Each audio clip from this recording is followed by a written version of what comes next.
que hace este libro es explicar estas 5 miradas sobre la educación global. Bueno, la mirada de un solo ojo es esta. Uno empieza con metas ambiciosas. Esa fue la mirada que yo desarrollé hace 7 años, cuando el grupo de gente que creó la Escuela Avenues me dijo, bueno, tú has estado escribiendo sobre educación cívica, has escrito un par de cosas sobre educación global, ¿por qué no haces un currículum? Y fue un desafío maravilloso, porque en verdad yo he podido dedicarme el resto del tiempo a contemplar la educación global, pero fue un desafío decir, ¿por qué no nos dices cómo se debe hacer? Entonces, en ese momento dije, bueno, me están invitando a que haga un currículum y seguí, pues básicamente los siguientes principios. Dije, déjame empezar con los resultados, déjame hacer algo que esté basado en aprendizaje activo, déjame hacer algo que le dé a estudiantes experiencias, déjame hacer algo que sea multidimensional. Todos estos son principios que en verdad yo no los inventé, fueron el resultado del tiempo que había estado trabajando en educación ciudadana. Son principios bien establecidos en lo que es la investigación más contemporánea de cómo formar ciudadanía. Y yo extrapolé esos principios a ciudadanía global, que por cierto pienso es la educación ciudadana del siglo XXI, porque en un mundo altamente interdependiente creo que es imposible participar cívicamente si uno no entiende cómo lo local está conectado con lo global. Y bueno, desarrollamos un currículum que tuviese cierta coherencia vertical y horizontal entre asignaturas, por grado, unidades interdisciplinarias. Metimos nuevo contenido, por ejemplo, decidimos que un estudiante de bachillerato tenía que aprender epidemiología, que tenía que entender demografía, tenía que entender ciertas cosas de salud pública que se aprenden en el primer semestre en la Escuela de Salud Pública aquí. Decíamos, es imposible funcionar en el siglo XXI si uno no tiene la capacidad de entender una pirámide demográfica y si uno no tiene un mínimo de conocimiento epidemiológico para entender al doctor Fauci, por ejemplo. Nuestra meta era cultivar esta iniciativa, esta agencia, la capacidad y el deseo de los estudiantes de contribuir, ¿verdad? Y la idea era eso, ayudarles me acuerdo que teníamos discusiones, por ejemplo, con las personas que al final enseñaron este currículum, donde en el segundo grado empezamos los niños a discutir el tema de pobreza, que es el primer objetivo. Y nos decían estas personas que venían todas de escuelas maravillosas, de Andover, Exeter, ¿a usted cómo se le ocurre que se le pueda enseñar a un niño de segundo grado pobreza? Y yo le decía, ¿por qué no? O sea, porque no lo va a entender. Decía, bueno, depende cómo se lo enseñe, ¿no? Y decían, bueno, porque se van a deprimir. Bueno, también depende cómo se lo enseñe. Bueno, porque sus papás van a estar en desacuerdo. Y la verdad es que ninguna de estas cosas fueron ciertas. Desarrollamos un segundo grado donde los niños aprendan de pobreza y les decía, pero estos niños tienen ojos, viven en la ciudad de Nueva York, llegan a la escuela Avenues en sus SUV donde miran por la ventana a todos los mendigos en la calle que están pidiendo dinero para poder comer. ¿Cómo que no van a entender la pobreza en donde viven? Entonces, la idea era, bueno, ayudarles, por supuesto, a desarrollar esperanza, no deprimirlos, cultivar su espíritu empresarial, desarrollar mucha articulación con la comunidad, desarrollar un rango de capacidades, utilizar problemas del mundo como foco, hacer muchas conexiones entre lo global y lo local. La idea era involucrar a estudiantes con temas complejos, ¿verdad? En bachillerato hay toda una unidad del conflicto del Medio Oriente, sobre lo que mis colegas dicen, el conflicto del Medio Oriente, el que le diga a usted que sabe cómo resolverlo, le está diciendo que no entiende el conflicto. Entonces, por supuesto, nuestra esperanza no es que los maestros le dijeran a los niños cuál es la solución al conflicto del Medio Oriente, sino era meterlos a discutir temas que van a ser los temas que van a vivir, involucrarlos con temas que no tienen respuestas simples, con un currículum apropiado a su edad, pero que no sea demasiado infantilizante, que no asuma que los niños son débiles mentales, ¿no? Y ayudarles a pasar de la experiencia personal e inmediata a una comprensión más avanzada y más conceptual. Bueno, Fernando, una pregunta que hay acá en el chat, que es, ¿cómo logramos eso? No necesariamente desde los niños y sus capacidades, sino desde maestros que han sido socializados y preparados para transmitir contenidos y para una educación más mecánica. ¿Cómo se hace ese cambio? ¿Puedes responderla? Es una magnífica pregunta que no puedo responder brevemente, porque cuando desarrollamos este currículum, que es lo que estoy contando, yo no estaba pensando en esos temas, la verdad. Yo pensaba que con que desarrolláramos el currículum, como la escuela iba a contratar a los maestros en base al currículum, pues yo no tenía que pensar en ello. Y la verdad, la primera vez que pensé en la importancia de esa pregunta fue cuando la superintendente del distrito de Waltham, aquí cerca de Cambridge, se entusiasmó mucho con el libro y puso a todos sus maestros a leer el libro y nos pasamos un día discutiéndolo. Y a las 2 semanas me llamó de vuelta y me dijo, Fernando, esto no se puede hacer. Le dije, ¿por qué? Me dice, por 2 razones muy simples.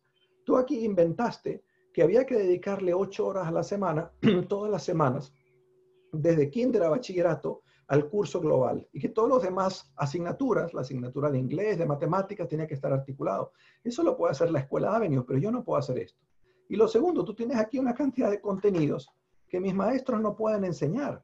Mis maestros no pueden enseñar del conflicto de Medio Oriente porque no tienen ni idea. Mis maestros no pueden enseñar sobre epidemiología porque no lo saben. Mis maestros no pueden enseñar estas cosas. Y fue la primera vez, en verdad, que yo me planteé en serio que un currículum no se enseñaba a sí mismo. Así como los libros no se leen a sí mismos, en verdad ustedes dirán, pero ¿cómo no se me había ocurrido? Pero la verdad no había entendido la importancia de eso. Y eso me llevó a hacer lo siguiente, a lo que voy a pasar enseguida. Déjame saltar y a decir cómo resolví ese problema.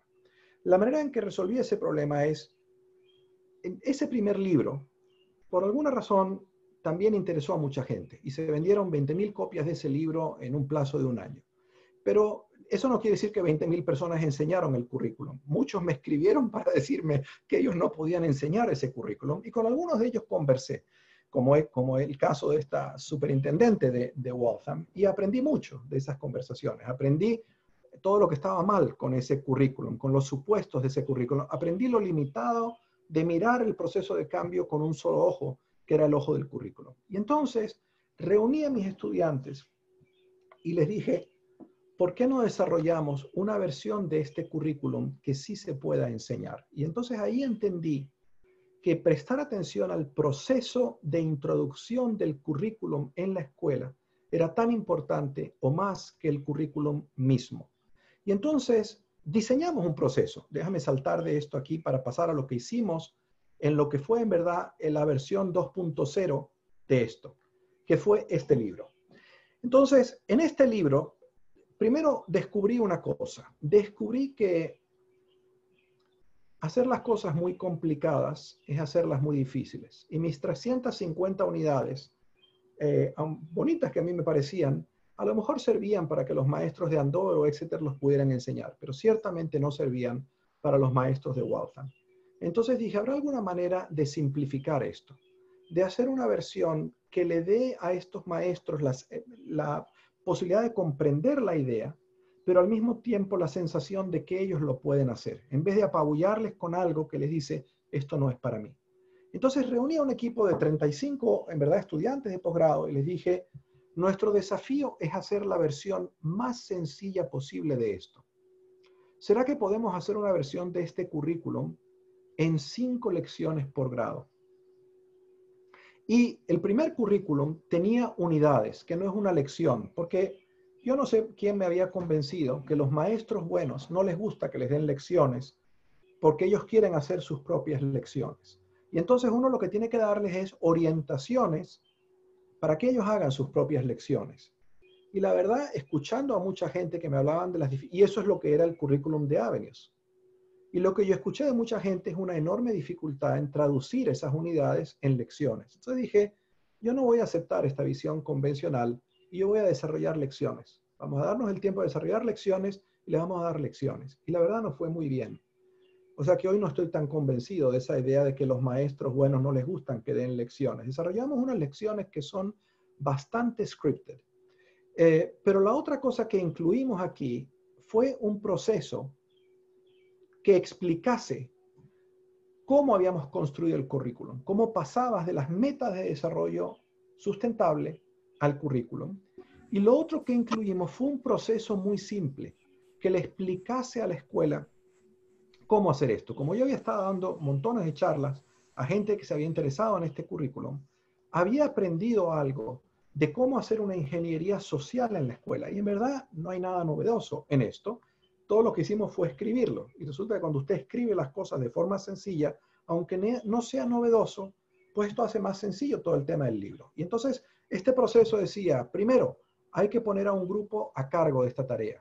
Segundo, hay que ponerlos a estudiar las metas de desarrollo sustentable y traducir de ahí el perfil del egresado. Tercero, una vez que usted tiene ese perfil, tiene que auditar lo que está haciendo en la escuela. ¿Qué significa auditar eso? Que muchas escuelas, por ejemplo, tenían programas de intercambio estudiantil donde hacían study abroad, ¿verdad? Pero la auditoría tenía preguntas como, ¿y cuántos alumnos participan? Y entonces decían 40 al año. ¿Y cuántos alumnos se gradúan al año en la escuela? 500. Entonces daban cuenta de que muchas de las oportunidades que había para desarrollar capacidades globales en verdad no tocaban a la mayor parte de los estudiantes. Es sencillo de la mayor sencillez, ¿verdad? Pero ponerlo en un proceso de 13 pasos y poner a un equipo en la escuela a liderar el proceso, hacía esta cosa sencilla de la mayor sencillez, conocimiento visible y compartido por todos, que le permitía al pez ver el agua. Ustedes saben el dicho, el pez no puede ver el agua, a menos que usted le dé una herramienta que lo saque del agua y le dice, miren, sí, aquí tenemos un Model UN, pero solo hay 20 niños que participan en el Model UN al año. Sí, aquí damos clases de lengua extranjera, pero ¿cuántos niños participan en los niveles avanzados de la enseñanza de la clase de lengua extranjera? En fin, eso era el proceso. Y nos fue muy bien, tan bien que redes de maestros en distintas partes del mundo se han apropiado de este proceso y de este currículo. Entonces, por ejemplo, en Italia trabajé con una red de maestros, que es una red de maestros interesados en educación para la democracia. Y que cuando leyeron este libro, que fue publicado el mismo año que se hizo cargo de la presidencia de Donald Trump, me escribieron y me dijeron, nosotros pensamos que la democracia italiana tiene los mismos riesgos que la democracia americana, es decir, el riesgo de desaparecer. Y pensamos que es muy importante que en las escuelas les demos a los niños las capacidades para que entiendan qué significa hacer la democracia en las acciones de cada día. Y pensamos que este currículum es interesante. Y como yo había empezado toda esta historia con educación cívica, me pareció muy bien. Le dije, bueno, pero yo no quiero que ustedes traduzcan este libro, yo quiero que ustedes hagan una versión 2.1 de este libro. Es decir, lo tradujeron, lo probaron, lo cambiaron, lo alinearon con el currículum italiano y publicamos una versión que es de ellos, de estas 100 maestras. Y entonces estas maestras andan por toda Italia contando a los demás. Y el proceso de traducción hecho de esta manera es una respuesta a tu pregunta. Es una manera de desarrollo profesional. Por ejemplo, este libro de las 60 lecciones en Brasil fue traducido por la red que se llama Enseña Brasil, que es como Teach for America, y como ustedes saben, colocan a estos graduados universitarios en escuelas de mucha pobreza. Y el currículum fue traducido el mismo año que la escuela Avenues creó su campus en Brasil. Y la directora de Enseña Brasil me decía, a mí me parece una tragedia que en este país estemos trayendo una educación del siglo XXI para los niños que pueden pagar $40,000 al año por ir a esa escuela, y para los niños que yo enseño tenemos una educación que no es ni del siglo XVIII. Y le dije, ¿por qué no trabajamos con este libro? Porque yo creo que tú puedes enseñar un currículum global a toda clase de niños. Y ellos hicieron la traducción de este libro al portugués y lo enseñaron. Y me decía la directora Erika, dice, el proceso de traducción y adaptación de este currículum fue un proceso valiosísimo de desarrollo profesional para nuestros equipos, para hacerles a ellos ver también que nosotros también podíamos hacer una educación donde nos preguntábamos qué significa preparar a los alumnos para que no haya pobreza, cuáles son las capacidades que tiene que tener un egresado y cómo armamos pedagogías para llegar ahí. Así que eso es parte de la respuesta a tu muy buena pregunta. Bueno, para volver a este capítulo, a este libro. Hace 3 años dije, ok, quiero contar esta historia de lo que he estado haciendo. Y me pasé unos 6 meses leyendo todas las cosas a las que pude echar mano sobre educación para la ciudadanía global. Y la verdad, no encontraba una manera de que me hiciera clic todo esto en un libro. Es decir, podía contar la historia, como había hecho el currículum, pero no la podía conceptualizar. Y no la podía conceptualizar en parte porque me encontré una literatura muy amplia, a 30,000 pies de altura, muy conceptual sobre ciudadanía global, súper interesante. Uno podría pasarse la vida en ese mundo. Y por otro lado, me encontré una cantidad de guías, de protocolos desarrollados, muchos de ellos por maestros que habían estado haciendo educación para ciudadanía global sin ninguna conexión con esa literatura. Es decir, esto eran 2 universos paralelos que no se tocaban. Y yo dije, a mí me gustaría encontrar una herramienta que permitiese que estos 2 mundos estuviesen en interlocución. Pero no lograba escribir esta teoría. Y no logré escribir esta teoría hasta que simultáneamente estaba trabajando en otro proyecto, en la superficie nada que ver con esto. Y yo había entusiasmado a mis colegas en la iniciativa global a que hiciéramos un estudio en 8 países de reformas nacionales que habían tratado de hacer un currículum más ambicioso, un currículum que desarrollase estas capacidades del siglo XXI. Y estábamos llegando al final de ese estudio, habíamos hecho una serie de estudios de caso, y mi tarea era integrar estos estudios de casos. Y haciendo los estudios de caso, no sé qué es lo que estaba leyendo, que algo me hizo clic. Dije, fíjate qué interesante.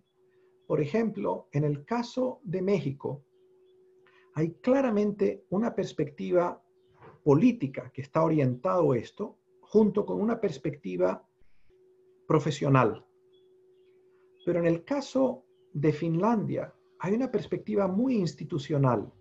Y entonces es como que hubiese visto, ustedes saben, cuando yo hacía fotografía, cuando estaba en bachillerato, la vieja fotografía no digital, cuando usted entraba en el cuarto de revelado y ponía el papel impreso en el líquido y de repente empezaba a ver la imagen. Fue un proceso así, estudiando estos 8 casos, donde yo vi 5 maneras de entender el cambio educativo. Y no sé si lo vi como resultado de estudiar las 8 reformas o de los cientos de cosas que me había escrito. El hecho es que algo me hizo clic y dije, claro, lo que hay aquí, la manera de conectar teoría y práctica, la manera de producir lo que Kurt Lewin llamaba una buena teoría, que la definía aquí, es hacer visibles estas 5 perspectivas. Porque si uno hace visibles estas perspectivas, primero puede comprender más a otros interlocutores que están tratando de hacer cambio educativo desde otra perspectiva, que no es la que uno tiene.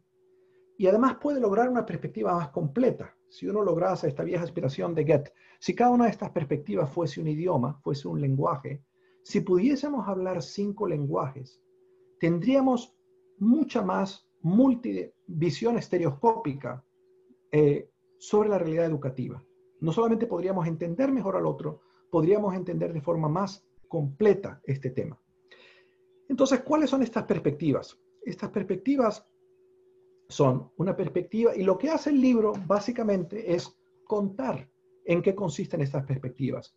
Y cuando yo tuve claro esas perspectivas, pude sintetizar la literatura que había leído sobre educación global, así como articular este libro. Y ahora estoy precisamente trabajando en otro libro donde puse a mis alumnos a tomar estas perspectivas como hipótesis y a estudiar 6 reformas educativas. Y funciona muy bien. Estas perspectivas son como un caleidoscopio. Son como el caleidoscopio que uno puede utilizar para entender. ¿Y cuáles son? Bueno, hay una perspectiva cultural. Es la perspectiva del antropólogo. Es la perspectiva que dice, en verdad, el sistema educativo es un sistema dentro de un sistema social más amplio y está en comunicación con ese sistema. Eso quiere decir que es muy importante saber qué es lo que la gente espera de la escuela, la visión que tiene la sociedad de lo que la escuela debe hacer, los grados de libertad que la sociedad le da a la escuela para enseñar ciertas cosas o para hacer que ciertas cosas sean tabú. La medida en que la escuela espera, en que la sociedad espera que la escuela se meta en el tema de socialización propiamente, desarrollo de valores, es completamente cultural. Esto no quiere decir que la escuela no pueda empujar y a veces cambiar esas normas culturales, pero uno tiene que ser consciente de lo que está haciendo. Entonces, por ejemplo, yo leía un estudio muy interesante recientemente, donde a 1000 maestros, a una muestra representativa de 1000 maestros de bachillerato en Estados Unidos que enseñan ciencia, se les preguntaba en qué medida enseñaban cosas relacionadas con cambio climático. Y lo que concluía ese estudio es que los profesores hacen decisiones estratégicas de qué enseñar o no enseñar sobre cambio climático en función de lo que ellos piensan que es aceptable para su comunidad. No en base a lo que ellos piensan que es el consenso científico, sino en base a las preferencias políticas de su comunidad. Tiene completo sentido, ¿verdad? Que el maestro sea atento a esa realidad. No quiere decir, por supuesto, que si está en una comunidad de ignorantes que piensan que el cambio climático es una fabricación, el maestro escoja no enseñarlo. Pero el maestro tiene que ser consciente que va a tener que crear algunas formas de acompañamiento para que la comunidad no sienta que le está pasando una planadora por encima y que va a producir niños que le van a ir a decir a sus padres, ustedes son todos una panda de ignorantes sobre este tema. A eso me refiero. Esa es la perspectiva cultural. Hay una perspectiva propiamente psicológica. ¿Y qué consiste en la perspectiva psicológica? En tomar básicamente el conocimiento sobre cómo aprenden los niños y los maestros y reflejar esto en el desarrollo de currículum, en el desarrollo de programas de formación, etcétera. Buena parte de todas estas ambiciones de capacidades para el siglo XXI está muy animada por esta perspectiva psicológica. Por ejemplo, en los Estados Unidos hay un documento que ha jugado un papel muy importante, que es un informe de consenso producido por la Academia Nacional de Ciencias, publicado ya hace unos 5 años, donde básicamente el grupo de expertos que participaron son todos expertos en psicometría, en evaluación. Y ellos sintetizaron una cantidad de investigación, en su mayor parte psicológica, también sociopsicológica, sobre cuáles son las consecuencias para los individuos de diversas capacidades. Y en base a eso, desarrollaron una taxonomía. Dijeron, ¿cuáles son las capacidades que le sirven a la gente para la vida? Bueno, estas ideas, lo mismo CASEL.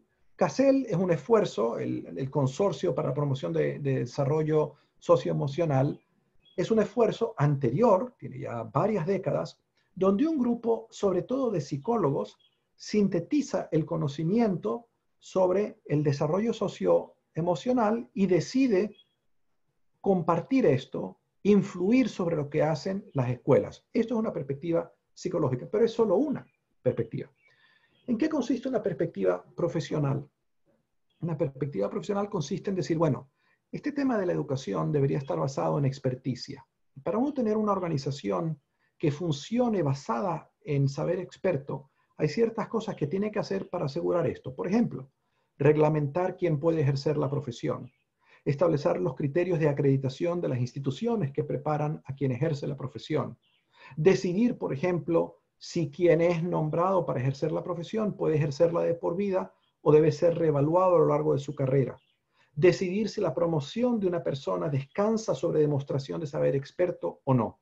Esto es básicamente establecer procedimientos, reglas y normas orientadas a hacer que la práctica esté guiada sobre saber experto o no.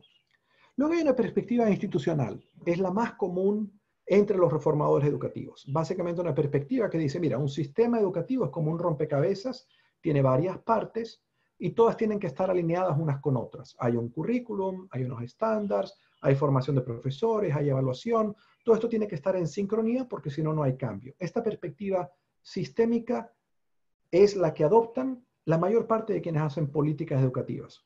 Por el contrario, la perspectiva psicológica es casi ausente. La perspectiva psicológica es la que adopta mucha de la gente que hace investigación en educación, que no tienen una perspectiva sistémica. Eso hace en parte que estas conversaciones sean como barcos que se pasan en direcciones distintas en el medio de la noche. Uno tiene una perspectiva desde el punto de vista del conocimiento sobre cómo aprender, el otro está pensando en sistemas, y estas dos perspectivas no se hablan la una a la otra. Y luego hay una perspectiva política que la adoptan sin duda todas las reformas en la práctica que yo estudié aquí.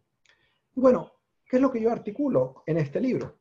Que el ejercicio de desarrollar una propuesta de cambio, en este caso hablo de cambio para ciudadanía global, pero yo creo que si uno quisiera cambiar un currículum de ciencia, de currículum de lenguaje, sería productivo utilizar este caleidoscopio y decir, desde una mirada cultural, psicológica, profesional, institucional, política, ¿qué se me está quedando fuera? Es decir, uno puede utilizar estas 5 dimensiones también para hacer una auditoría de una propuesta de cambio. Si yo hubiera sido como el Fausto del Goethe, ¿verdad? Si hubiera sabido hace 10 años lo que creo que sé ahora y hubiera adoptado estas perspectivas cuando escribí el libro Empoderaciones Globales, a lo mejor me iba a ir mucho mejor en ayudar a la gente, en no suponer que un buen currículum cambia la realidad.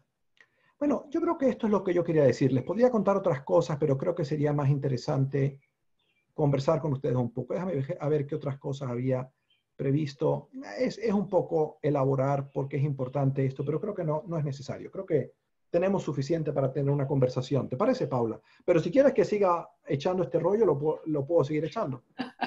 Perfecto. Bueno, podemos hacer unas cuantas preguntas quizá, Fernando, y luego si quieres seguir podemos continuar.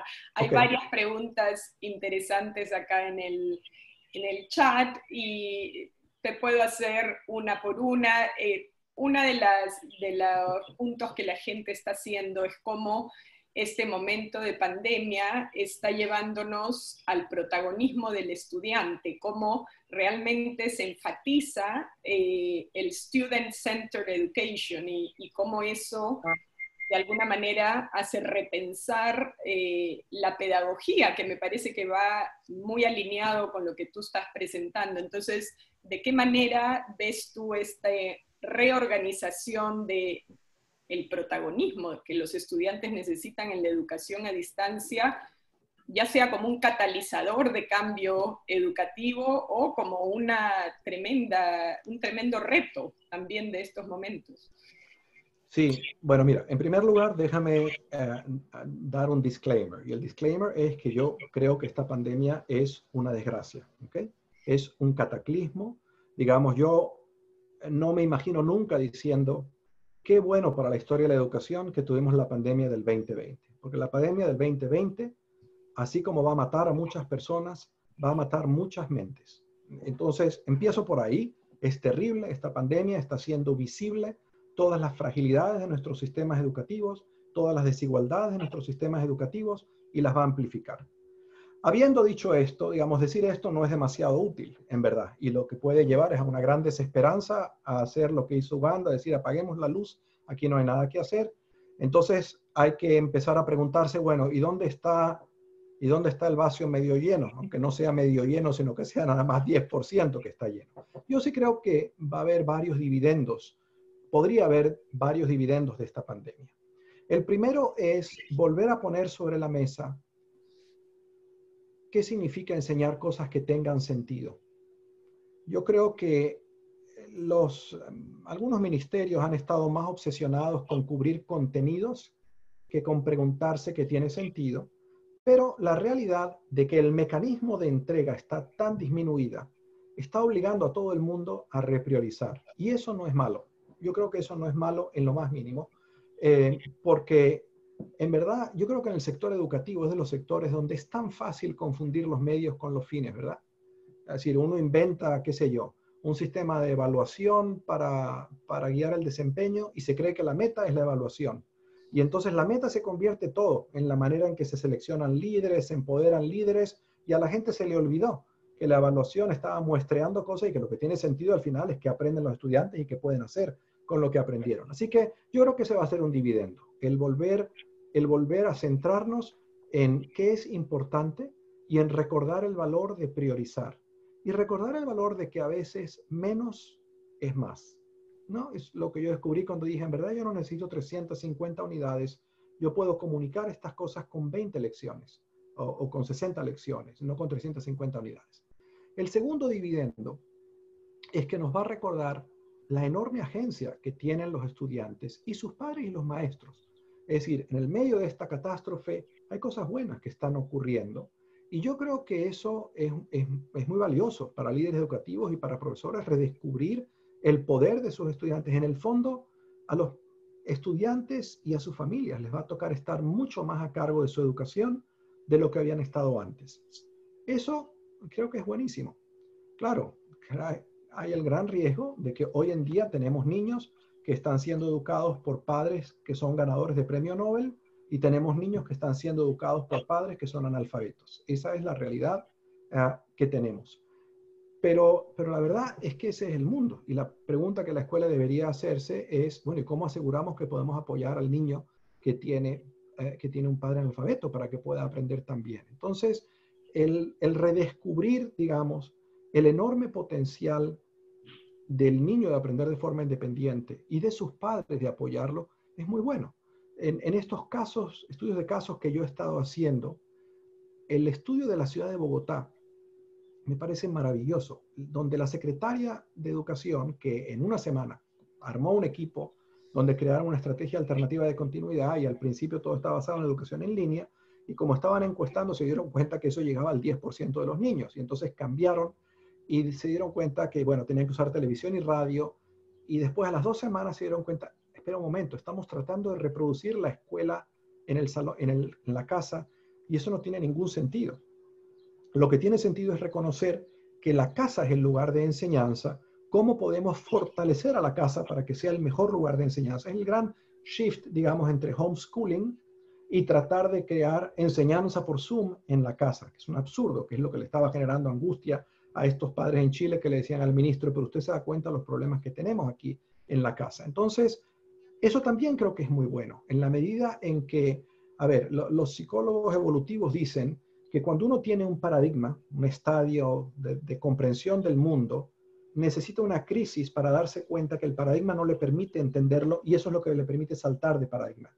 Esta crisis de la pandemia podría tener ese efecto en muchos educadores, ¿verdad? El darnos cuenta de lo limitado que era nuestro modelo mental para entender la educación. Y si de aquí salimos con una concepción más compleja, más avanzada de qué es enseñar, y con un mayor aprecio y mayor capacidad de hacer de los padres y de las familias socios en el aprendizaje, eso puede ser muy bueno. Yo espero que esto no se acabe al término de la pandemia.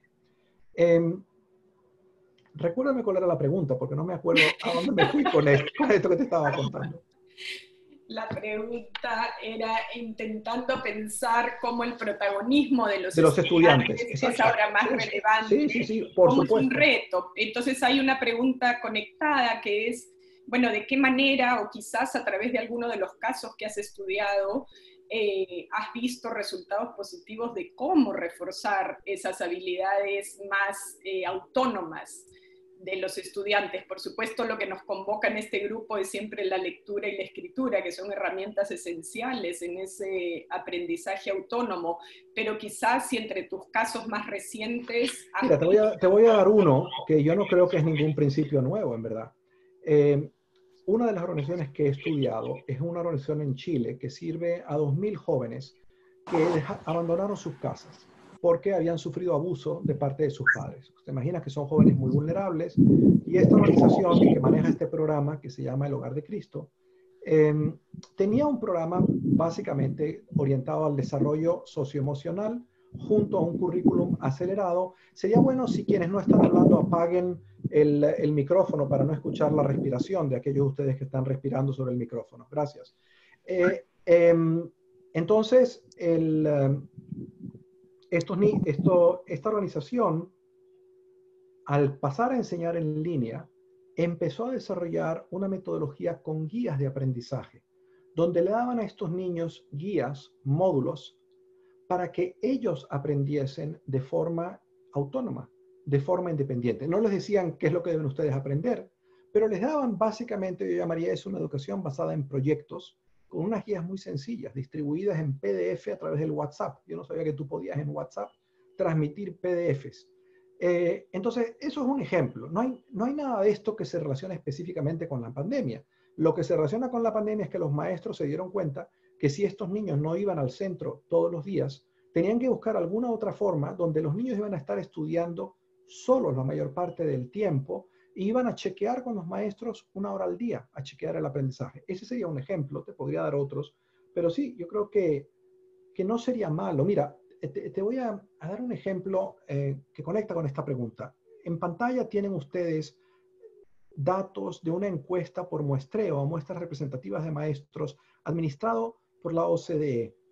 Y una de las cosas muy interesantes aquí es que cuando tú miras todas las pedagogías que están centradas en el profesor, pedagogías que uno llamaría que invocan capacidades cognitivas de orden inferior, esas todos los maestros las usan. Pero cuando tú les haces preguntas a los maestros sobre cosas como, por ejemplo, esta, ¿en qué medida le das tú a los estudiantes, tareas que requieren una semana o más para ser completadas? Tú pasas de tener una visión donde casi todos los maestros te dicen, yo eso lo hago, a que muchos menos maestros lo hagan y en una mucha mayor variabilidad. Entonces aquí, a estos maestros, esto es una encuesta del año pasado, se les pregunta, ¿usted le da a los niños una tarea que requiera por lo menos una semana? Y se encuentra, por ejemplo, que en los Estados Unidos solamente 1/3 de los maestros dicen que hacen esto. Y en Japón casi nunca, el 10%. Bueno, en este momento es imposible no hacer cosas de este tipo. Es decir, este modelo, donde tú a los niños los vas llevando de la nariz o de la oreja todo el tiempo, solo funciona si tienes al maestro ahí al lado del niño todo el tiempo. Cuando no lo tienes, tienes que hacer otra cosa. La educación a distancia, pero si tú piensas que es una capacidad para aprender por cuenta propia o para resolver problemas en este mundo, requiere el poder persistir en una tarea. Yo presentaba estos resultados a un grupo de superintendentes aquí hace un par de meses en Estados Unidos. Y en una conversación con ellos les decía, ayúdenme a entender ¿por qué solamente 30% de los maestros en Estados Unidos dicen que hacen eso? Y me decía una de ellas, dice, yo lo entiendo perfectamente. Esto es un resultado de Standards-Based Reform. Y le decía, ¿cómo? Y me decía, y el sistema de accountability que hemos creado. Y le decía, explíqueme por qué. Me dice, es muy sencillo. Dice, yo empecé mis clases dando clase de idioma. Y yo utilizaba tareas como, por ejemplo, darle a mis alumnos un acertijo, un riddle. Y no resolvía el acertijo, los dejaba sufrir con el acertijo varios días hasta que encontraban la solución. Decían, eso hoy en día es muy difícil hacerlo, porque no falta el padre que viene a quejarse al director a decir que yo estoy torturando a su hijo porque le estoy dando tareas que el hijo no puede resolver.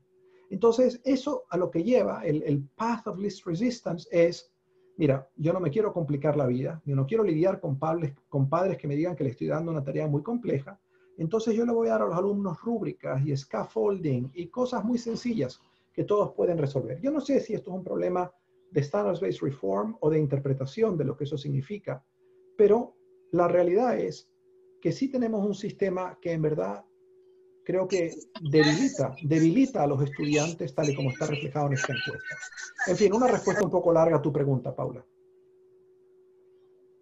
Está bien, Fernando, pero en ese, quisiera, digamos, conectando con eso, hay por supuesto una transformación en el rol no solo de los estudiantes, en el rol de los maestros que son maestros de familias, en el rol de las familias que son maestros diarios de sus hijos hoy en día. Entonces hay varias preguntas conectadas a esa transformación que trae la pandemia. Una es las estrategias diferenciadas, cómo usas estrategias diferenciadas durante el tiempo de crisis y cómo esto puede afectar la post-pandemia. Hay varias preguntas aquí en el chat que quieren escuchar tu perspectiva sobre si piensas que la educación post-pandemia va a cambiar de alguna manera inevitable o marcada. Y hay una pregunta que la formula en esta perspectiva global que tú estás dando, si la educación como contribución a la convivencia planetaria, digamos, debe tener una misión no solamente educativa, sino social, que esté explícitamente articulada, ¿no? Así que A ver, en relación a la primera pregunta, yo creo que esta dificultad de enseñar desde la manera tradicional en que lo habíamos hecho en este tiempo, crea la oportunidad de volver a pensar cosas que no son nuevas y de construir un sistema educativo que haga un mejor trabajo. Crea la oportunidad. No hay nada, es decir, el tema del desarrollo socioemocional no es nuevo. El tema de desarrollar integralmente a los alumnos no es nuevo. El tema de darle más agencia a los estudiantes no es nuevo. Pero es cierto que esta ruptura que crea la pandemia, es decir, la pandemia ha creado una disrupción en la capacidad del sistema educativo de hacer lo que venía haciendo y lo que pensaba que hacía más o menos bien. Esa disrupción es una buena oportunidad para repensar ciertas cosas. No hay nada inevitable en que esto vaya a ocurrir. Es decir, el que esta oportunidad sea bien aprovechada o que como resultado de esta oportunidad terminemos con una generación mucho más ignorante de lo que hubiera sido y que sufra las consecuencias de esa ignorancia, está absolutamente mediado por el liderazgo político y educativo de cada sistema educativo. Así como nadie tiene control sobre que exista un virus, pero el impacto del virus en la salud de las personas está completamente mediado por la capacidad, la eficacia del liderazgo político y de las autoridades sanitarias de cada país. Y eso es lo que explica que si usted compara países y mira el número de muertos y los anualiza, hay unos mayores que otros, ¿verdad? ¿Por qué hay tantos muertos en México? Porque la infraestructura sanitaria es débil, porque el liderazgo político ha sido francamente inepto, muy parecido al de los Estados Unidos, tratando de pensar que uno puede desear una realidad virtual en vez de confrontar la realidad que tiene. Si uno contrasta eso con Australia o con Alemania, se da cuenta que un mejor liderazgo nacional en esos países, que no niega la evidencia científica, que habla con la verdad, que toma decisiones difíciles, se traduce en que muera menos gente. Es igual en educación. Es En educación, desafortunadamente, hay bastante liderazgo inepto. Y además del liderazgo inepto, hay muchísima corrupción en este sector. El New York Times tiene hoy un artículo muy interesante de por qué en América Latina esta pandemia está teniendo tanto efecto. Y dicen, hay 3 razones: la enorme desigualdad, el mal liderazgo y la grandísima corrupción. Hay un montón de gente robando un montón de dinero escaso, vendiendo máscaras a 100 veces lo que deben ser, ¿verdad? Bueno, lo mismo pasa en educación. Entonces, esa es la realidad con la que nos confrontamos. La pandemia nos da la oportunidad de hablar con un poquito más de descaro, con un poquito más de desparpajo, con un poquito más de sinceridad. Y yo espero que el poder hablar con sinceridad se traduzca en que las personas de bien digan, esto me toca a mí. Yo no tengo por qué aceptar que el superintendente de mi distrito sea un inepto. Yo tengo derecho a decirle cuál es su estrategia y cómo puedo yo ayudar. Y yo creo que como ciudadanos todos deberíamos estar haciendo esa pregunta a los directores de escuela, a los directores de distrito, a los secretarios de educación. ¿Cuál es su plan? ¿Qué piensa usted hacer para que esta pandemia no produzca un montón de muertos intelectuales o no nos aumente las desigualdades donde terminemos con unas sociedades ingobernables como resultado de esto? Entonces, es una oportunidad de que pasen cosas buenas. Si uno mira 2 pandemias en el pasado, la peste negra, la muerte negra de Italia, en cierta manera ayudó a que los Médicis nos trajeran el Renacimiento italiano, ¿verdad? 5 décadas después. Y la gripe española nos trajo a Hitler. Yo no sé qué nos va a traer esta pandemia, pero no tengo duda de que el que sea una cosa o la otra depende absolutamente de lo que todos y cada uno de nosotros hagamos frente a la pandemia, como respuesta a la pandemia. Si escogemos meternos debajo de la cama y esperar que otro resuelva el problema, pues esperemos a ver si tenemos suerte, y si nos toca Hitler, no nos quejemos. Si decidimos asumir nuestra propia responsabilidad de educar a otros y a entender las posibilidades, entender que esto es una oportunidad para el sistema educativo, a lo mejor terminamos con un renacimiento del sistema educativo. Si decidimos que eso no es problema nuestro y que el problema lo deben resolver las autoridades educativas, pues a lo mejor terminamos con un sistema educativo tan deficiente como el que teníamos antes. Yo sí creo que hay una cosa muy buena que hay que rescatar, y es la siguiente. En la pandemia de 1918, he estado buscando registros históricos, en aquel momento en el mundo, más o menos el 30% de la población mundial tenía algún acceso a la escuela. Y la preocupación por la educación no era una de las prioridades. Hoy en día, donde el 95% de la población mundial va a la escuela, el que tengamos conversaciones como estas, que están teniendo muchos, es una magnífica señal. Significa que la cultura ha cambiado, que se ha normalizado la idea de que la educación es un derecho y que los niños deberían estar aprendiendo. Y eso es valiosísimo. Entonces, a lo mejor la pandemia construye sobre ese hecho tan bueno para decir, y no solamente deberían estar aprendiendo ciertas cosas y de cierta manera, y las que teníamos no eran muy adecuadas. Fernando, gracias. Y quería articular, digamos, la pregunta sobre las estrategias diferenciadas desde tu experiencia en tantos ministerios, en tantos sistemas creados realmente para una educación homogénea. ¿Qué espacios has visto tú que han sido productivos para unas estrategias diferenciadas y cómo eso puede afectar luego la educación post pandemia? Te voy a hablar de estrategias diferenciadas en el contexto de la pandemia en dar continuidad educativa. En una buena cantidad de estos casos a los que me estoy refiriendo, ha habido estrategias diferenciadas que en verdad no requieren necesariamente cosas enormemente complicadas. Requieren preguntarse dónde está cada alumno. Te voy a dar un ejemplo. En el caso de Bogotá, les decía, la secretaria armó de una forma muy rápida un mecanismo alternativo de entrega del sistema educativo. Lo genial de lo que hizo fue que tomó los estándares del currículum, tomó una plataforma que ya existía digital, reordenaron los materiales y dijeron, aquí hay una serie de materiales digitales alineados con el currículum. Evaluaron y se dieron cuenta que eso, la mayor parte de la gente no lo usaba, entre otras cosas porque no tenían internet. Entonces hicieron una alianza con varias televisoras, varias radios, y dijeron, creemos una fuente alternativa. Evaluaron y se dieron cuenta, pero hay muchos niños que ni siquiera tienen radio, ni la televisión, ni la posibilidad de conectarse. Entonces sabían quiénes eran los niños. Tocaron la puerta de los niños y les dijeron, aquí están los materiales impresos para que puedan enseñar. Entonces ahí tienes un ejemplo de cómo tú puedes construir un proceso que sobre la base de preguntarse, y tú puedes decir, bueno, Bogotá es un sitio pequeño, sí, son 3/4 millones de niños y 300 y pico escuelas, pero ese es un sistema más grande que el de Singapur, o sea, no es exactamente tan pequeño, en algunos casos es mayor que un país. Entonces, tú puedes hacer eso en esa escala.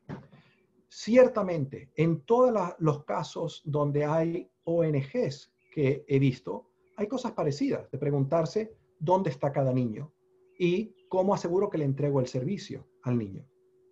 Ahí no estamos hablando de estrategias diferenciadas pedagógicas, de decir cuál es la mejor manera de enseñarle a este niño, pero yo creo que eso es un corolario. Una vez que tú estableces un sistema que te permite ver dónde está cada niño, tú puedes construir también una estrategia pedagógica, ¿verdad? De las cosas más interesantes que yo he visto en diferenciación fue lo que hizo la ex ministra de Educación en Nueva Zelanda, un país que tiene unas grandes brechas, así como en Estados Unidos tenemos estas enormes brechas entre niños latinos y blancos no latinos y negros y blancos no latinos, brechas de aprendizaje de todo tipo. En Nueva Zelanda tienen esto con los niños maorí y los no maorí. Y esta ministra, que era la primera ministra maorí, dijo, yo quiero resolver este problema. Y como Nueva Zelanda es un país chiquitito, también como 300 escuelas o algo así, y tienen inspectores escolares, cada inspector escolar llegó a la escuela con una lista y dijo, ¿dónde están los niños maorí? ¿Cuál es su desempeño? Y le preguntó a cada niño, ¿quién es la persona a quien más le importa tu educación? Y contactaron a esa persona y le dijeron, ¿qué necesita usted para apoyar mejor el aprendizaje de este niño? Y simplemente en ese hecho tan elemental, me decía la ministra, dice, yo descubrí, primero, que la mayor parte de los casos en esos niños, esa persona no era ni el padre ni la madre. Tampoco era el maestro, desgraciadamente. Era una abuela, era un vecino, era el señor que tenía la tienda de gasolina de la esquina. Y segundo, descubrimos que las necesidades para apoyar la educación de estos niños eran muy diversas. En algunos casos había un hogar abusivo y parte de la necesidad era un padre alcohólico, por ejemplo. Era negociar condiciones de seguridad para este niño frente al padre alcohólico. En otro era necesidades materiales, de ayudar económicamente a la familia. Es decir, la intervención de discriminación positiva era distinta, pero acabo de describir un sistema tan elemental que le permitió a ella, no me acuerdo exactamente la magnitud, pero reducir en un periodo muy corto esa brecha entre niños maorí y no maorí. ¿Qué me dice esto?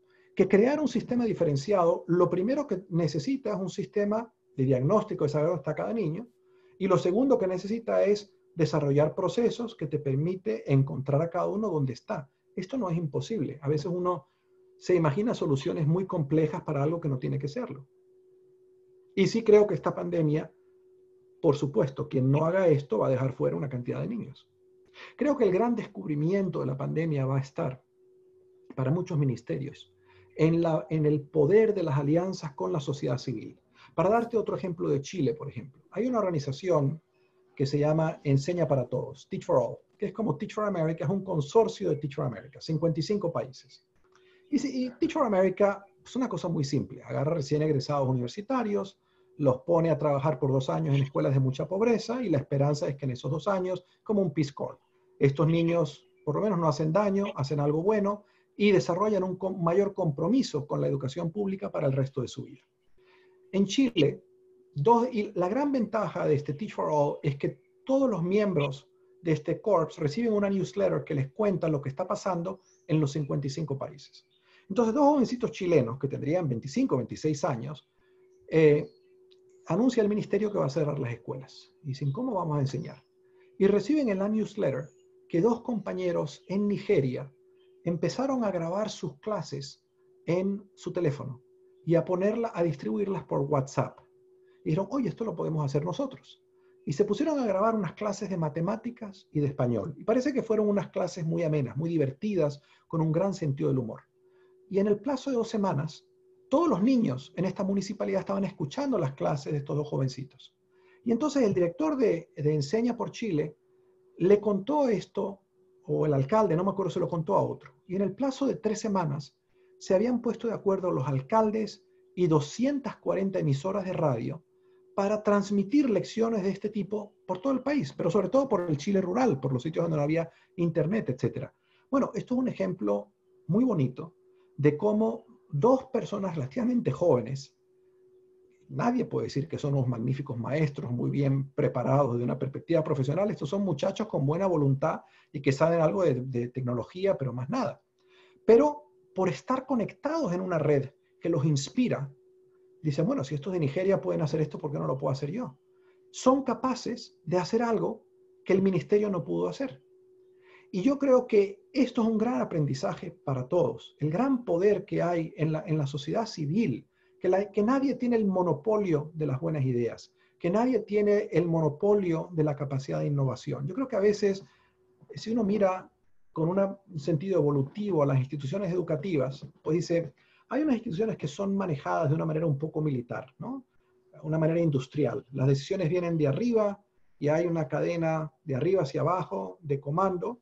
Y bueno, esas organizaciones tienen ciertas ventajas. Con ese esquema se construyeron las grandes catedrales, con ese esquema se han ganado muchas guerras, con ese esquema se han producido automóviles muy baratos, etc. Pero eso es distinto a una perspectiva un poquito más profesional, donde uno reconoce el talento y las buenas ideas. Y uno acepta la posibilidad de que el talento y las buenas ideas pueden estar en todos los niveles, en todos los sitios.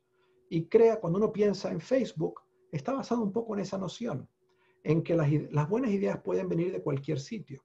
Y yo creo que a los sistemas educativos, a lo mejor un aprendizaje de esta pandemia, a veces les pasa que tienen una cierta arrogancia de pensar que las buenas ideas solamente se le pueden ocurrir al ministerio, a los iluminados del ministerio que tienen las ideas. Y algunos ministerios son un poco refractarios a las buenas ideas que vienen de otros sectores, ¿no? Le tienen miedo a esto.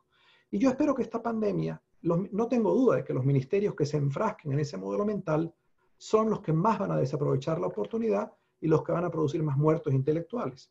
Y como eso va a ser visible al final de este cuento, pues a lo mejor eso hace que la sociedad se harte finalmente y diga, eso no es aceptable.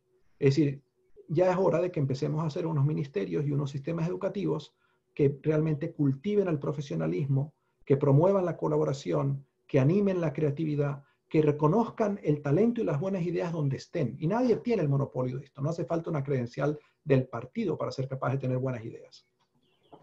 Fantástico, Fernando. Muchas gracias y la gente está agradeciendo muchísimo esos ejemplos tan concretos y tan inspiradores. Y yo creo que este momento de pandemia, como tú dices, esa multiplicidad de voces y de agencias que se están generando. Tú decías el Zoom que había habido donde había un viceministro de Educación y un padre de familia. Se generan unos espacios pues increíbles de diálogo y de visibilidad, o la agencia que vemos de los chicos en Estados Unidos con el tema racial hoy en día. De pronto se sienten agentes de una manera sin precedente y eso es realmente inspirador, tus ejemplos buenísimos. Y yo quisiera movernos un poquito a lo que le interesa a mucha gente en esta red, que es los niños chiquitos, las familias y los niños chicos, y cómo, si entre tus experiencias has visto ejemplos de cómo las familias se pueden volver aliados de los maestros, de qué manera los maestros como maestros de familia tienen un rol diferente, y si has visto... Sí, entre los casos que hemos hecho, hay uno que escribí con Nicole Polet, que es una querida exalumna que trabaja también en el laboratorio educativo. Miembro de nuestra red también. Magnífico. Colaboradora de Beatriz. Exacto. Y ese caso describe lo que hizo el laboratorio con el estado de Maranao. Quizás Beatriz nos pueda contar, es muy bonito, es un muy bonito ejemplo exactamente de esto, de cómo utilizar tecnologías muy sencillas para empoderar a la familia. Es una idea muy parecida a la de la Secretaría de Educación de Bogotá, pero aplicada en este caso a los niños más chiquitos. Yo no sé si les di a ustedes el enlace, pero si no lo hice, lo voy a hacer, del sitio donde están estos casos. Yo les di antes ese enlace, Renata, no estoy seguro. Lo voy a hacer en este preciso instante. Lo voy a colocar porque lamentablemente estos casos todavía no están traducidos al español, pero si algunos de ustedes con sus agencias se animan a traducirlos, sería muy bueno. Y los podrían ustedes difundir y los puedo difundir yo también. Por cierto, una de las cosas que he aprendido, a ver si me pongo en el chat, en este sitio, a ver cómo llegó el chat aquí. A ver. Everyone. Si ustedes van a este sitio, van a encontrar como 20 pequeños casos donde yo creo que hay muchas lecciones, pero sobre todo les van a levantar el ánimo. A mí me levanta, cuando leo las noticias y me pongo un poco triste ver lo que está pasando, oye, me leo un casito de estos y me levanta inmediatamente el ánimo, porque es bueno descubrir que en condiciones de enorme dificultad, donde nadie va a negar lo crítico de este momento, a pesar de todo, hay gente haciendo cosas buenas. Eso es maravilloso. Y yo creo que lo bueno de tener estos casos, de verdad creo que este es un momento donde parte de lo que tenemos que repensar es qué significa esto de la rendición de cuentas. En muchos países en el mundo se han construido sistemas de educación basados sobre un modelo de la rendición de cuentas, ¿verdad? Accountability, lo cual es muy importante. Pero mucha gente entiende la rendición de cuentas como los maestros tienen que rendirle cuentas al Estado y a la sociedad, lo cual está muy bien. Pero a veces se nos olvida que también el Estado tiene que rendirle cuentas a la sociedad y a los padres y a las familias. Y yo creo que una de lo positivo de reconocer las cosas que funcionan y de ponerle un spotlight es que hace mucho más evidente donde hay mal liderazgo. Entonces, yo creo que eso es esencial hacerlo. Es esencial reconocer a los maestros, a las organizaciones de la sociedad civil, porque yo creo que al final de esta pandemia, todos vamos a tener que rendir cuentas por qué hicimos durante la pandemia. O sea, no hay duda de que esto es una de las mayores calamidades de este siglo. Y así como al final de esto, y a los que, ojalá que lleguemos todos al otro lado, los que lleguemos al otro lado, no tengo duda de que esto va a marcar el resto de nuestras vidas, no lo vamos a olvidar. Pero también estoy claro que nos vamos a preguntar y otros nos van a preguntar, ¿y tú qué hiciste durante ese tiempo? Entonces los que trabajemos en salud nos van a preguntar, oye, ¿y tú sabías que había tanta gente muriéndose y qué hiciste? Y a los que estamos en educación, la pregunta que nos van a hacer es, oye, ¿tú sabías que ocurrió la mayor calamidad que iba a producir las muertes intelectuales, la muerte de las oportunidades educativas de un montón de niños? ¿Y tú qué hiciste durante ese tiempo? Entonces, en anticipación a esa rendición de cuentas que a todos nos va a tocar dar, frente a nosotros y a nuestros hijos y a los demás, yo creo que es hora de ir preguntándole a todo el que tiene responsabilidad educativa, ¿y tú qué estás haciendo?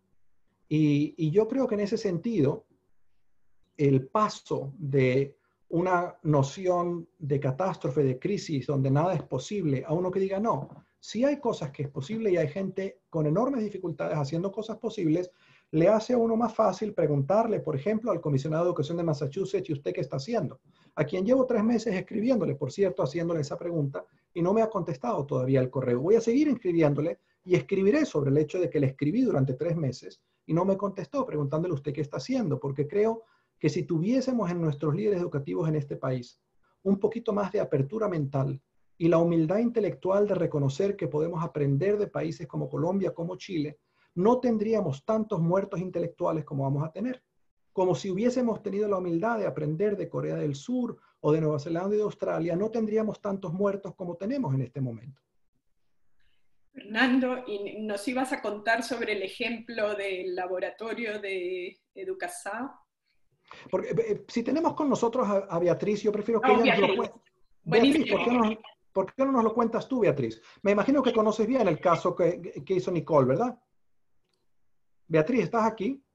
Sí, sí, ahí está, pero estás... ¿Ahora sí? Sí, ¿por Hola, qué no nos cuentas Fernando. rápido? ¿Cómo estás, Beatriz? Qué gusto verte. Bien, qué gusto verte, siempre un placer. Mm, Bueno, yo la verdad es que Nicole también está aquí, creo que lo correcto sería que ella hablara un poquito, pero magnífico. muy rápidamente puedo contar que lo que pasó es que teníamos un trabajo que justo empezaba en 5 ciudades de Maranhão y tenemos una concepción en que miramos para los niños pequeños, para la situación dentro de la escuela y fuera de la escuela. Entonces ya teníamos esta mirada, lo que fue muy importante, porque para reaccionar rápido tuvimos que pensar en qué hacer con los padres y las familias, es decir, cómo trabajar con la gente que está fuera de la escuela para que trataran de crear un campo productivo para los niños y no perder aprendizaje y mantener las condiciones de aprendizaje a los niños. Y entonces hicimos una alianza, como el trabajo presencial en las 5 ciudades no podía continuar, pero teníamos buenas relaciones con la Secretaría de Educación Estadual y ellos estaban muy perdidos y muy angustiados en cómo reaccionar. Lo que nos prontificamos a hacer es producir contenidos para que ellos distribuyeran a las familias de Maranhão. Y así lo estamos haciendo. Creo que Nicole podría contar un poquito más, porque es lo justo, porque ella escribió el case muy bien hecho y muy rápidamente. Y como es mi parcera en eso, yo creo que ella puede contar un poquito más. Nicole, ¿estás ahí? Sí, sí, aquí estoy. Es que mi cámara no está funcionando muy bien, pero puedo contar un poco. En realidad lo que Beatriz destaca, que fue el reto que tuvimos que enfrentar, era, digamos, hacer una transposición del material que ya existía para un formato digital que pudiera ser diseminado por diferentes medios. Entonces, tanto en los canales de televisión públicos, como en canales de radio y en las diferentes redes sociales que el gobierno del estado de Maranhão tiene, y al mismo tiempo en las 5 ciudades donde teníamos la implementación presencial, estamos haciendo toda una estrategia a través de WhatsApp. Entonces hay varios niveles de intención ahí de llegar a las familias, pero lo que, digamos, el esfuerzo que tuvimos que hacer, justamente que tiene que ver con la pregunta que hicieron, es que nuestra intención era identificar oportunidades de las interacciones cotidianas propias del contexto de la casa, de la relación entre la familia, entre los padres y los niños, los abuelos, o quien sea que comparte ese espacio con los niños, y dentro de esas interacciones cotidianas encontrar y explicitar el potencial de aprendizaje que existe. Entonces, nuestro intento fue no escolarizar a los niños pequeños en casa, minimizar y restringir, digamos, el tiempo que proponemos que ellos estén frente a las pantallas. Lo hacemos específicamente para la lectura de textos, que algunas de las formadoras están aquí. Magdalena, por ejemplo, es una de las formadoras que hace la lectura en voz alta de los textos, pero el resto de propuestas son todas offline. Entonces, nuestro apoyo online es para que los adultos puedan, por ejemplo, a la hora de organizar la ropa que han lavado, incluir a los niños y invitarlos a que organicen la ropa con ellos. ¿Cuáles son las ropas de papá? ¿Cuáles son las ropas de mamá? ¿Cuáles son grandes? ¿Cuáles son chicas? ¿Cuáles son pantalones y faldas? Entonces, situaciones muy simples, pero en las que pueden propiciar buenas conversaciones y de esa forma garantizar que haya continuidad en el aprendizaje sin que se descaracterice la relación familiar y que el hecho de que los padres no son maestros, no tienen formación para hacer algo diferente de lo que proponemos, pero que pueden hacerlo aún con más intencionalidad y calidad. Fabuloso, Nicole, gracias. Y es una manera como de revertir la ecuación, ¿verdad? Donde no se escolariza la casa, sino como que se cataliza las experiencias de la casa para que sean experiencias enriquecedoras. Y es otro momento, yo creo, de esta pandemia para que los padres y familias hagan cosas divertidas, que en ese proceso, o cosas útiles como clasificar la ropa, por supuesto, que en ese proceso puedan aprender los niños. Gracias por el ejemplo. Fernando, si tienes algún otro comentario en relación a roles de familias o roles que los ministerios han tenido o agentes. Tengo un comentario sobre las oportunidades del momento que vivimos. Una de las cosas que he descubierto y que me parece valiosísima y ojalá que continúe, es que hay algo en el medio de esta pandemia que ha causado mucha más apertura, mucha más generosidad en colaboración. No solamente lo he experimentado, lo he visto. Por ejemplo, en los países que he estado estudiando, tú ves en el caso de Bogotá, actores del sector público, privado, que se han todos acercado a ver qué podemos hacer sin preguntarse, por ejemplo, editoras de libros que han puesto al alcance gratuito sus libros a todo el mundo. Eso me parece extraordinario. Es como que hubiésemos redescubierto la necesidad y la importancia de los bienes públicos, en algunos casos nacionales y en otros globales, y que hubiésemos redescubierto cómo se pueden crear bienes públicos en medio de esta tragedia. Ojalá que esto se mantuviese, porque creo que el resultado ha sido muy positivo para los niños. Yo te doy un ejemplo. Hace 3 meses, cuando empezó esto, tengo un buen amigo con quien colaboro en la Escuela de Salud Pública, que me dijo, mira, no le hagas ningún caso a quien te diga que esto es corto. Esto va a durar 18 meses, 2 años, hasta que tengamos una vacuna. Entonces de ahí era un pequeño, todavía no estábamos hablando de cerrar escuelas. Fue un pequeño paso de ahí a decir, esto va a tener un impacto enorme en la educación, porque si las instituciones no están preparadas para enseñar a distancia durante un periodo como 1 año o 2 años.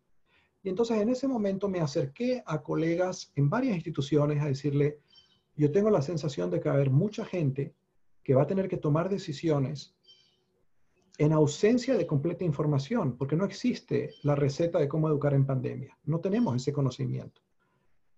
¿Por qué no tratamos de ser útiles? Y aprendí primero la gran disposición, es decir, este consorcio que armé con el Banco Mundial, con la OCDE, con 100, todo lo que requirió fue una conversación, fue decirle, hagámoslo. Pero lo interesante es que alrededor de eso ha habido muchas otras cosas que se han hecho sobre la misma base de buena voluntad. Por ejemplo, este caso que escribió Nicole. Yo le escribí a esta red de 2.000 egresados del programa y les dije que estaba haciendo esto y les dije, ¿quién quiere ayudar? Y Nicole me contestó, dice, creo que tengo un buen caso que podría escribir. Y así como ella, 20 más. Y estoy seguro de que a Nicole no le cambió su trabajo. Nicole sigue teniendo sus demandas, como yo tengo las mías, y buscó el tiempo para hacer esto adicional. Y tú puedes decir, bueno, es poco el de un caso, pero si vas sumando, toda la gente resulta que al final tienes algo que ayuda, que es valioso. Y lo mismo en estas discusiones que hemos estado haciendo, por ejemplo, de estos informes que hicimos,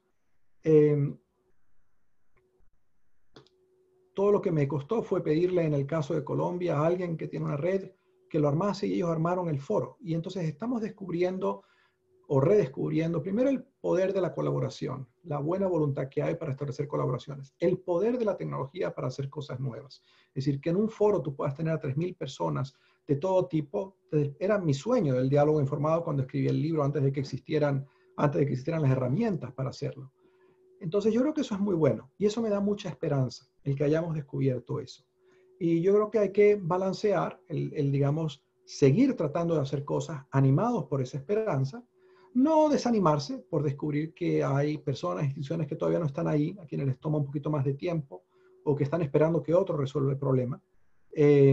Y confiar en que al final el resultado conjunto de los que hicieron algo por mantener la educación durante este tiempo es el que va a producir que todo esto sume a un renacimiento. O sea, que juntos podamos recrear la Florencia de esta pandemia, ¿no? La Florencia por referencia a lo que hicieron los Medici, en hacer de Florencia un centro de un verdadero renacimiento italiano que trajo grandes contribuciones al mundo como resultado de esto.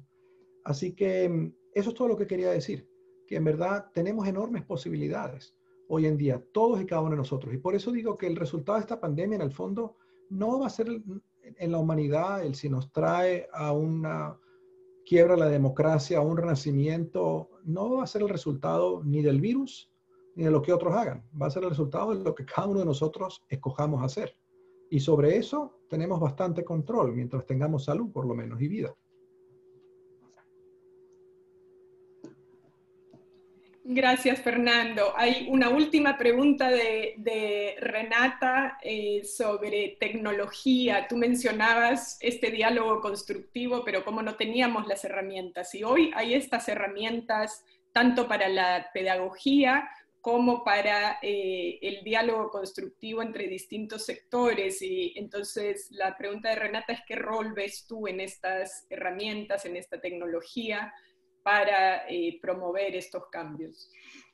Yo sí creo que la tecnología nos permite, y no me refiero necesariamente a las tecnologías más complejas, no me estoy refiriendo a que todos tengamos que tener una máscara con realidad virtual para poder aprender bien. Magnífico, hay muchas cosas que se pueden aprender muy bien así, pero hay cosas que se pueden hacer también con WhatsApp, o que se pueden hacer con Zoom, o que se pueden hacer grabando una clase y difundiendo esta grabación, o desarrollando una buena guía de aprendizaje y difundiéndola en un PDF. Entonces yo sí creo que esta pandemia ha creado la ocasión para que todos descubramos o redescubramos el poder de la tecnología. Es una experiencia inmersiva donde creo que van a salir cosas buenas de esto. Yo espero que esto nos está permitiendo construir un sistema expandido, un ecosistema expandido de aprendizaje, que incluye a la casa, que le da más agencia al estudiante, donde mucho del trabajo pasa fuera de la escuela.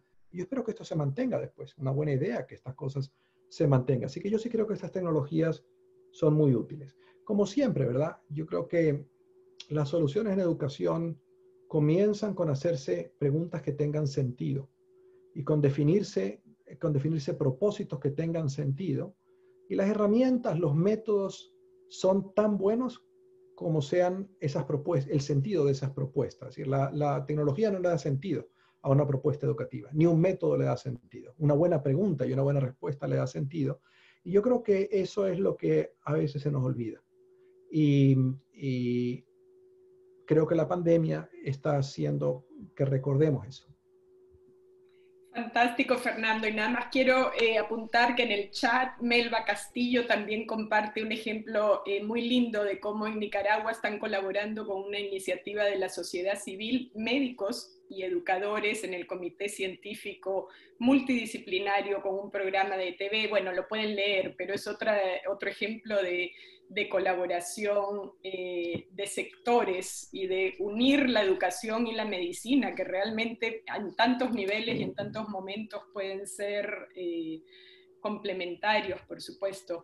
Bueno, me parece que hemos tenido una sesión extraordinaria. Fernando, te agradecen por montones en el chat la inspiración y creo que no me queda nada más. Ustedes han experimentado ahora la conferencia de Fernando, así que no me queda mucho más que añadir, pero solamente enfatizar que como colega y como compromiso con la investigación y con el avance de la educación, pues Fernando, como han visto, es un ejemplo y solo falta ver que manda un email y 20 estudiantes en estos momentos de pandemia que estamos todos hasta aquí, le responden para escribir los casos. Así que bueno, súper inspirador, Fernando, te agradecen todos acá en el chat, lo puedes leer y te deseamos lo mejor en estos momentos. Vamos a seguir tu trabajo y vamos a seguir difundiendo tus libros, por supuesto. Muchas gracias, Paula, por la invitación, y Renata, y a ustedes por su compromiso por la educación. Lo mejor que nos podemos desear unos a otros es salud en el tiempo y que lleguemos con vida al otro lado. Y nadie la tiene garantizada, desgraciadamente. Así que, y luego, teniendo salud, yo creo que el compromiso está en utilizar el tiempo que tengamos de salud para asegurar que hacemos lo que esté en nuestras manos, para que llegando al otro lado, el mundo sea mejor que lo que dejamos y no peor, no las alternativas, porque podría ser mucho peor. Así que muchísimas gracias a todos ustedes por ese compromiso y por ese trabajo. Muchísimas gracias, Fernando, y muchísimas gracias a todos y a todas los que nos han acompañado. Un aplauso para Fernando, virtual o con sonido, como quieran en estos momentos. Y bueno, los esperamos en los próximos eventos de ProLeer. Manténganse conectados, que estamos muy interesados en recibirlos a todas y a todos en los próximos diálogos. Muchísimas gracias, Fernando. Adiós. Muchas gracias. Gracias. Buenos días a todos. Gracias. Muchas gracias. Gracias, Paola. Muchas gracias, Paola. Gracias, Paola. Andrea. Gracias, un abrazo a todas. Un abrazo, chao. Chao. Muchas gracias, muy interesante. Gracias, Paola, Andrea. Muchas gracias. Chao, Renata. Chao a todos. Chao, Andrea. Chao, Isabel. Chao. Gracias, Paola. Adiós. Gracias, Paola. Gracias. Chao, muchas gracias. Un gusto haberlas visto y haberlos escuchado. Chao, Jenny. Ay, Ah. Jenny. Muchas gracias a todos. Un gusto verte.